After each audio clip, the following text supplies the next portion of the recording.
வணக்கம், நான் Vijayakumar. Wire trading ideas பார்க்குறவங்க எல்லாருக்கும் என் மனமார்ந்த நன்றி. மார்னிங் நான் இன்னைக்கு ட்ரேட் எடுக்கல, ஓகேங்களா? ஸோ அதனால தான் வந்து இன்னைக்கு என்னுடைய லைவ் ட்ரேடிங் வீடியோஸ் எதுவும் இல்லை. பட் நிறைய பேர் டெலிகிராமில் கேட்டிருந்தீங்க இன்னைக்கு ஸ்டாப் லாஸ் அடிச்சதுக்கு காரணம் என்ன அப்படின்ட்டு. காரணம் எதுவுமே கிடையாதுங்க, யாருடைய தப்பும் இல்லை அதில், ஓகேங்களா? ரீசன் வந்து என்னென்னா இன்னைக்கு பெரிய ஒரு கேப் அப்பு. ஓகே, இவ்வளோ பெரிய கேப் அப்லாம் நடக்கும்போது நார்மலாக வந்து 145 ஸ்ட்ராட்டஜி பண்ணக்கூடாது அப்படிங்கிறது தான். இன்கேஸ் பண்ணியே ஆகணும் அப்படிங்கிறவங்களுக்கு வந்து என்னென்னா ஹெட்ஜிங்கோட போயிருந்துருக்கலாம் அப்படிங்கிறது. ஹெட்ஜிங் பண்ணியிருந்தாங்க அப்படின்னா அவங்களுக்கு அந்த டைரக்ஷன் கொஞ்சம் கிளாரிட்டி கிடைச்சிருக்கும், அதுக்கேற்ற மாதிரி போயிருக்கலாம். பட் இன்னைக்கு ஹெட்ஜிங்லேயுமே ஒரு சிக்கல் இருந்திருக்கும் கண்டிப்பாக. ஏன்னா இந்த இடம் வரும்போது சிஇ சைடில் வந்து ஸ்டாப் லாஸ் அடிச்சிருக்கும், again it went up. Okay, இங்கே போகும்போது பிஇ சைட்லையும் ஸ்டாப் லாஸ் அடிச்சிருக்கும்.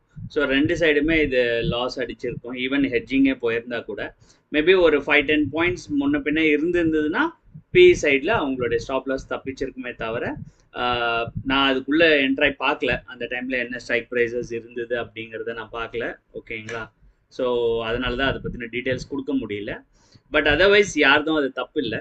ஓகே, இந்த இடத்துல ரெசிஸ்டன்ஸ் எடுத்து again second time when it fall, அந்த டைமில் யாரெல்லாம் ரெண்டாவது முறை என்ட்ரி எடுத்தாங்களோ 10 மணிக்கு, ஸோ அங்கே வந்து அவங்களுக்கு முழுசாக 30 பாயிண்ட்ஸும் டார்கெட் கொடுத்துருக்கோம். அதுக்கப்புறம் ஃபுல்லாகவே ஃபால் தான் ஆயிருக்கு. ஒரு சின்ன ஒரு 20 பாயிண்ட்ஸ் ஒரு புல் பேக் நடந்துட்டு அங்கேருந்து ஃபால் கண்டினியூ ஆயிருக்கு. அதில் வந்து உங்களுக்கு டார்கெட் கொடுத்துருக்கோம். ஓகே, ஸோ இன்னைக்கு நான் கொஞ்சம் ட்ரேடு எடுத்திருந்தேன், but not in the morning. Telegram குரூப்பில் ஒரு சின்ன கன்ஃபியூஷன், ஸோ அதனால தான் அந்த மெசேஜை நான் டெலீட் பண்ணிட்டேன். ரீசன் வந்து என்னென்னா நான் வந்து அது காலையில் போட்ட வாட்ச் லிஸ்ட்டுக்கான ரிசல்ட் போடலை, ஓகேங்களா? நான் அதை அங்கே பதில் கொடுக்க ஆரம்பித்தேன்னா நிறையா அதுக்கு பின்னாடி messages, to and fro communications, அதுக்கப்புறம் சிலருக்கு பிடிக்காது, சிலருக்கு பிடிச்சிருக்கு. ஸோ அதனால் அதை வளர்க்குற விரும்பலை நான். அதனால நான் என்ன செஞ்சேன்னா இந்த வீடியோலேயே அதை எக்ஸ்பிளைன் பண்ணிடலாம் அப்படின்னு சொல்லிட்டு. ஸோ இது வந்து இந்த ட்ரேடை பொறுத்த வரைக்கும் யாருக்கும் எதுவும் தவறு இல்லை. ஓகே, செகண்ட் டைம் வந்து ட்ரிகர் ஆச்சு, அவங்களுக்கு டார்கெட் கொடுத்தது. ஸோ என்னுடைய ட்ரேட்ஸை பற்றி இப்போ பார்த்துருவோம். இதுதான் இன்னைக்கு நான் எடுத்த ட்ரேட்ஸ். இதை லாஜிக்ஸ் என்னங்கிறத சொல்லிடுறேன். நான் 11 o'clock நான் ஒரு வாட்ச் லிஸ்ட் கிரியேட் பண்ணேன். ஸோ அந்த வாட்ச் லிஸ்ட்கான டார்கெட்டை தான் நான் டெலிகிராம் குரூப்பில் போட்டேன், ஓகேங்களா? அது வந்து டார்கெட் அச்சீவ் பண்ணிருச்சு. இந்த 17,100 பி வந்து டார்கெட் அச்சீவ் ஆகிடுச்சு அப்படிங்கிற சொல்கிறது தான் நான் அந்த குரூப்பில் போட்டேன். பட் அது வந்து பீப்புள் தாட் தட் மார்னிங் கொடுத்த ஸ்ட்ரைக் ப்ரைஸோட டார்கெட் அடிச்சிருச்சு அப்படின்னு நான் சொல்கிறேன்னு நினச்சிட்டிங்க. அது அப்படி கிடையாது. மார்னிங் வந்து ஸ்டாப் லாஸ் அடிச்சிருச்சு அப்படிங்கிறத நான் உங்கள் மெசேஜஸில் பார்த்து தெரிஞ்சுக்கிட்டேன்.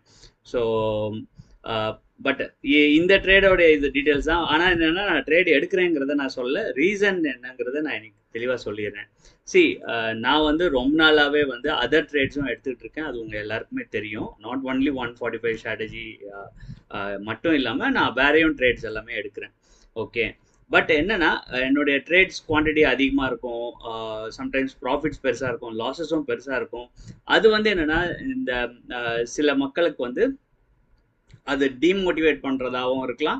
சிலருக்கு வந்து என்னென்னா ஓகே இவ்வளோ குவான்டிட்டிஸ், ஏன்னா இப்போ நசீர் பாய் இது பார்த்தோம், அவருடைய குவான்டிட்டிஸ் எல்லாம் போடுறத பேஸ் பண்ணி நிறைய பேர் என்ன பண்ணிட்டாங்க, அவங்கக்கிட்ட இருந்த மொத்தம் 1 லட்சம் கேபிட்டல் இருக்குது அப்படின்னா அந்த மொத்த கேபிட்டலுமே ஒரே டைமில் சிஇ பை பண்ணிட்டாங்க. ஓகே, அவர் வந்து என்ன சொல்லியிருக்காரு, 50,000 ரூபா இருந்ததுன்னா ஒரு லாட் மட்டும் வாங்குங்க. இவங்க என்ன பண்ணிட்டாங்க, 1 லட்ச ரூபாய்க்கும் அவர் சொன்ன ஸ்ட்ரைக் ப்ரைஸஸ் எல்லாத்தையும் இன்வெஸ்ட் பண்ணிட்டாங்க. அதுக்கப்புறம் அது ஜீரோ ஆகிடுச்சு. அது ஒன்றும் யாருக்கும் பிரோஜனம் இல்லாமல் அவங்க கேபிட்டலை வைப்ட் ஆஃப், ஓகேங்களா? ஸோ அந்த மாதிரி எதுவும் நடந்துடக்கூடாதுங்கிறதுனால தான் நான் என் குவான்டிட்டிஸ் எதையுமே ஷேர் பண்ணுறது இல்லை. அண்ட் இந்த மாதிரி சின்ன சின்ன குவான்டிட்டிஸ் அண்ட் சின்ன ப்ராஃபிட்ஸ் மட்டும்தான் நான் உங்களுக்கு காட்டுறது. அண்ட் அதுலேயுமே வந்து என்னென்னா நிறைய பேர் இந்த மாதிரி காட்டாதீங்க அப்படின்னு சொல்கிறீங்க. ஸோ பட் ஸ்டில் சிலர் வந்து அவங்க ஆர்டர் புக் காட்டுங்க, நீங்கள் என்னென்ன ட்ரேட்ஸ் எடுக்கிறீங்க நாங்கள் அதை பார்த்து நோட் பண்ணிக்கிறோம் அப்படிங்கிற எஜுகேஷனல் பர்பஸ்க்காக கேட்குறீங்க. எனக்கு எப்படி இதை பேலன்ஸ் பண்ணுறதுன்னு தெரில ஆக்சுவலி. பட் ஓகே, அப்பப்போ நான் காட்டுவேன், நான் எப்பயுமே இதை காட்டுவேன்னு எதிர்பார்க்காதீங்க. எப்பயாச்சும் ஓகே ரொம்ப இது மாதிரி ஓகே லிமிட்டட் ட்ரேட்ஸ் மட்டும் இருக்குது நான் ரெக்கார்ட் பண்ணும்போது அப்படின்னா நான் அதை மட்டும் உங்களுக்கு காட்டுறேன். அண்ட் இன்கேஸ் நிறைய ட்ரேட்ஸ் இருந்ததுன்னா ஆர்டர் புக் கண்டிப்பாக நான் காட்ட மாட்டேன், ஓகேங்களா? அண்ட் இதுக்கு பின்னாடி உள்ள லாஜிக்கையும் எக்ஸ்பிளைன் பண்ணிடுறேன். 11 o'clock ஸ்ட்ரைக் ப்ரைஸஸ் அது வரைக்கும் உங்களுக்கு எல்லாருக்கும் கிளியர். அண்ட் 11 o'clock எக்ஸாக்ட்லி நான் 11 o'clock தான் ஸ்ட்ரைக் ப்ரைஸ் செலக்ட் பண்ணுறேன். ஓகேங்களா. அண்ட் 5 minutes முன்னாடி அந்த மாதிரிலாம் எதுவும் பண்ணுறது இல்லை. 11 o'clock 175, அதாவது 155லேருந்து 175க்குள்ளே எங்கே கிடைக்குதோ அந்த ப்ரைஸை நான் சூஸ் பண்ணிக்கிறேன். ஓகே, சம்டைம்ஸ் 180லாம் கிடைக்குது. ஆனால் அது திரும்ப இறங்குற வரைக்கும் வெயிட் பண்ணுவோம். அங்கேருந்து அது அப்படியே போச்சுன்னா நான் அந்த ஸ்ட்ரைக்கை விட்டுட்டு அதுக்கு அடுத்த ஸ்ட்ரைக்கை நானே சூஸ் பண்ணிப்பேன். Okay, this how I am doing it. அடுத்தது இதில் வந்து பார்த்தீங்கன்னா ஏன் இது 174க்கு என்ட்ரானேன் அப்படிங்கிறத உங்களுக்கு எக்ஸ்பிளைன் பண்ணிடுறேன். ஐ திங்க் 16,800C தான் இதோடைய அதர் பேராக இருந்தது. அது வந்து பார்த்தீங்கன்னா 164 என்னவோ ட்ரேட் ஆகிட்டு இருந்தது. அதுலேருந்து அது 139க்கு வந்துருச்சு. ஓகே, ஸோ நார்மலாக செல் சைடு போகிறவங்களுக்கு 139 வந்ததுன்னா தே வில் கோ ஃபார் செல் இல்லைங்களா. அந்த லாஜிக்கில் நான் என்ன செஞ்சேன்னா இது 174ல் ட்ரேட் ஆகிட்டு அது 139 போயிடுச்சு சி சைடில். ஸோ பியில் உடனே என்டர் ஆகிட்டேன் நான் 174லேயே ஐ ஹவ் என்டர்டு. அதுக்கப்புறம் அங்கேருந்து 30 pointsக்கு டார்கெட்டை போட்டுட்டு ஜிடிடி ஆர்டர் போட்டேன் நான். ஓகே, லக்லி ட்ரிகர் ஆகிட்டு ஆர்டர் எக்ஸிக்யூட் ஆகும்போது 208.39க்கு நமக்கு ஆர்டருக்கு எக்ஸிக்யூட் ஆச்சு. ஒரு எக்ஸ்ட்ரா ஒரு 2 பாயிண்ட் கிடச்சிருக்கு கூட, அவ்வளோதான். So this how this trade has been completed. Limited quantity தான், பெருசாக எதுவும் நான் பண்ணல. ஓகே, அதுக்கு அடுத்தது வந்து பார்த்தீங்கன்னா திரும்ப 130க்கு திருப்பியும் வாட்ச் லிஸ்ட் க்ரியேட் பண்ணேன். ஓகே, அந்த வாட்ச் லிஸ்ட்டில் வந்து பார்த்தீங்கன்னா 16,700Cயும் 17,000Pயும் இது ரெண்டு தான் வந்து கிடச்சிது. ஓகேங்களா. பட் என்னன்னா ஆல்ரெடி மூமெண்ட் வந்து ரொம்ப நேரோ ஆயிடுச்சு, ரொம்ப தூரம் கீழே வந்துருச்சு, எப்போ வேணால் ரிவர்சல் ஆகலாம் அப்படிங்கிற ஒரு சிச்சுவேஷன் இருந்ததுனால மார்க்கெட் வந்து ஆல்ரெடி ரொம்ப ஃபாலோ ஆயிடுச்சு இல்லைங்களா. அது வரைக்குமே 130க்குலாம். ஸோ அங்கேருந்து மேபி சைட்வேஸ் ஆகலாம், இல்லை அந்த இடத்துல ஸ்டெபிளைஸ் ஆகலாம்.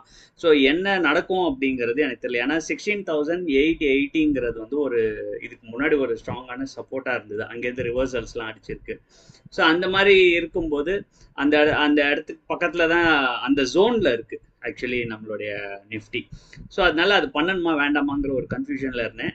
அதுக்கப்புறம் பார்த்தோம்னா சேம் 16,700C வந்து 139 கீழே போச்சு. அந்த டைமில் வந்து 17,000P வந்து 172 அந்த 174 அந்த மாதிரி ட்ரேட் ஆகிட்டு இருந்தது. ஆனால் வந்து ப்ரீமியம் பெருசாக ஏறல. மூவ்மெண்ட் நிஃப்டியோட மூவ்மெண்ட்டுக்கு தகுந்தா போல் 17,000P வந்து மூவ் பண்ணல. ஓகேங்களா. சரி, நான் என்ன செஞ்சேன், அதனால ஒரு ஸ்ட்ரைக்கு முன்னாடி ஏற்கனவே நம்ம எடுத்த அந்த 17,100Pயை வந்து உள்ளே போட்டு இது வந்து சிஇ சைடு வந்து 139 போகும்போது நம்ம இதை பை பண்ணலாம் அப்படின்னு சொல்லிட்டு 17,100Pயை வந்து பை பண்ணேன். அது வந்து 272ல் அப்போ ட்ரேட் ஆகிட்டு இருந்தது. ஓகே, இதுதான் அதோட பின்னாடி இருந்த லாஜிக்கு. பியூர்லி இன்னைக்கு வந்து செல் சைடை பேஸ் பண்ணி நான் பையிங் போனேன். ஓகேங்களா. ஸோ இது வந்து அகெயின் நீங்கள் ஸ்ட்ராட்டஜியை டிவியேட் பண்ணிட்டீங்க, ரூல்ஸை பிரேக் பண்ணிட்டீங்க அப்படிலாம் சொல்லாதீங்க. நான் என்ன ஃபாலோ பண்ணேங்கிறது நீங்கள் தான் கேட்குறீங்க. புதுசாக எதனா சொல்லுங்கள். 145 ஸ்ட்ராட்டஜியில் இருக்கிறதே எங்களுக்கு தெரியும்னு சொன்னீங்க இல்லையா. ஸோ நான் என்ன ட்ரை பண்ணுறேன் அப்படிங்கிறத இப்போ உங்களுக்கு சொல்கிறேன். இதை எடுத்துக்கிறதும் எடுத்துக்காததும் உங்களுடைய விருப்பம் அது. ஓகேங்களா. ஸோ புதுசாக நான் என்ன ட்ரை பண்ணுறேங்கிறது உங்களுக்கு சொல்லலைன்னா அப்புறம் நான் வேறு யாருக்கு சொல்கிறது. ஓகே, ஸோ அதனால் நான் உங்களுக்கு சொல்கிறேன். இதை ஃபாலோ பண்ணுவீங்களோ இல்லை இதை ஜஸ்ட் நீங்கள் வந்து கன்சிடர் பண்ணிக்கோங்க. நீங்கள் பேப்பர் ட்ரேடிங்கில் இதை ட்ரை பண்ணி பாருங்கள், இல்லை நோட் பண்ணி வச்சுக்கோங்க எங்கேயா ஒரு நோட்டில். ஓகே, ஸோ இந்த மாதிரி பண்ணால் என்ன நடக்குது அப்படிங்கிறதையும் நீங்கள் அப்சர்வ் பண்ணுங்கள். Maybe sometimes you will get some additional points. இது நானாக கூட பண்ணல. இது ஆக்சுவலி இது நம்ம சப்ஸ்கிரைபர் ஒருத்தர் இந்த ஐடியாவை வந்து அவர் எக்ஸிக்யூட் பண்ணி எப்பயோ ஸ்டார்டிங் வீடியோஸில் வந்து அவர் ஒரு கமெண்ட்டில் போட்டிருந்தார். இது ஆக்சுவலி இந்த போல் நான் வந்து 139க்கு பிஇ சைடு போயிடுச்சு. நான் சி வந்து அப்போ 164 தான் ட்ரேடே ஆகிட்டு இருந்தது.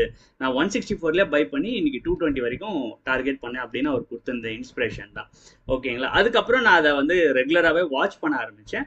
எப்போல்லாம் எனக்கு ரொம்ப கான்ஃபிடென்ட்டாக இருக்கும், ஓகே இந்த இடத்துல ஈவன் அதுக்கு 190 வரலனாலும் இங்கே பை பண்ணியாச்சுன்னா நம்ம கண்டிப்பாக இது 30 பாயிண்ட்ஸ் எனக்கு கொடுத்துரும் அப்படிங்கிற கான்ஃபிடன்ஸ் இருக்கும்போதுலாம் I take the trade. So this how I am doing. ஓகேங்களா. ஸோ இப்படிதான் ரெண்டாவது ட்ரேடுக்கான காரணம். ரெண்டாவது ட்ரேட்ல வந்து என்னன்னா மார்க்கெட் வந்து கொஞ்சம் ஸ்லோ ஆயிடுச்சு, மூவ்மெண்ட் கிடைக்கல. அதனால நான் ஒரு 20 பாயிண்ட்ஸ் வந்ததுனாலே எக்ஸிட் ஆயிடணும் அப்படின்ற ஒரு முடிவோடு தான் இருந்தேன். பட் இந்த 17,100P வந்து 290க்கு போகும், திரும்ப கீழே வந்துடும், 290 போகும். அது மாதிரி ரொம்ப அது ரெசிஸ்டண்ட்டாக இருந்துட்டு இருந்தேன் அந்த ப்ரைஸ்.